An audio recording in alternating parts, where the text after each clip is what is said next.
রেজা আহমদ, কুষ্টিয়া ১।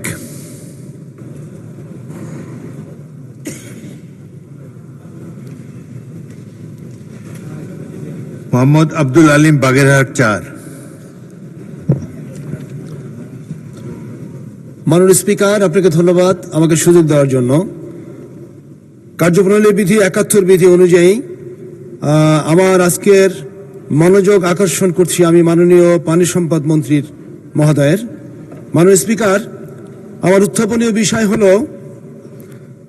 মোরেলগঞ্জ উপজেলার, আমার নির্বাচনী আসনের মোরেলগঞ্জ উপজেলার খাউলিয়া ইউনিয়নের সন্ন্যাসী লঞ্চঘাট থেকে বহরবনিয়া ইউনিয়নের ঘোষিয়াখালী পর্যন্ত প্রমত্তা পানগুছি নদীতে ৬টি ইউনিয়নের জন্য একটি বেড়িবাঁধ নির্মাণ।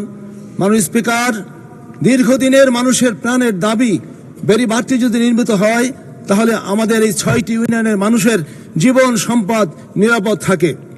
মাননীয় স্পিকার, বেড়িবাঁধ না থাকার কারণে আমাদের জলোচ্ছ্বাস এবং যখন সাইক্লোন হয় তখন ওই এলাকাটি প্লাবিত হয়ে যায়, মানুষের জীবন সম্পদ, ফসল ফলাদি নষ্ট হয়, পশু সম্পদ নষ্ট হয় এবং আমাদের গণমানুষের সাধারণ মানুষের জীবন অত্যন্ত ক্ষতিগ্রস্ত হয়।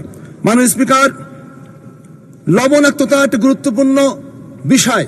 লবণাক্ততার কারণে, এই বাঁধ না থাকার কারণে লবণাক্ততার আক্রমণে আমাদের কৃষকরা ফসল ফলাতে পারে না, অর্থনৈতিকভাবে আমরা ক্ষতিগ্রস্ত হচ্ছি। মাননীয় স্পিকার, যোগাযোগ বিচ্ছিন্ন কয়েকটি ইউনিয়ন রয়েছে, সেই ইউনিয়নগুলো একটি যোগাযোগের মাধ্যম পাবে এই বেড়িবাঁধটি নির্মিত হলে। মাননীয় স্পিকার, আমি আপনার মাধ্যমে আমাদের মাননীয় পানি সম্পদ মন্ত্রী দৃষ্টি আকর্ষণ করছি যাতে আগামী বাজেটে আমাদের মোরেলগঞ্জ সংরক্ষণালয়ের সেই বঞ্চিত মানুষের কষ্ট লাঘব করার জন্য তিনি একটু সুদৃষ্টি দেন। আপনাকে ধন্যবাদ মাননীয় স্পিকার। আসসালামু আলাইকুম ওয়া রাহমাতুল্লাহ।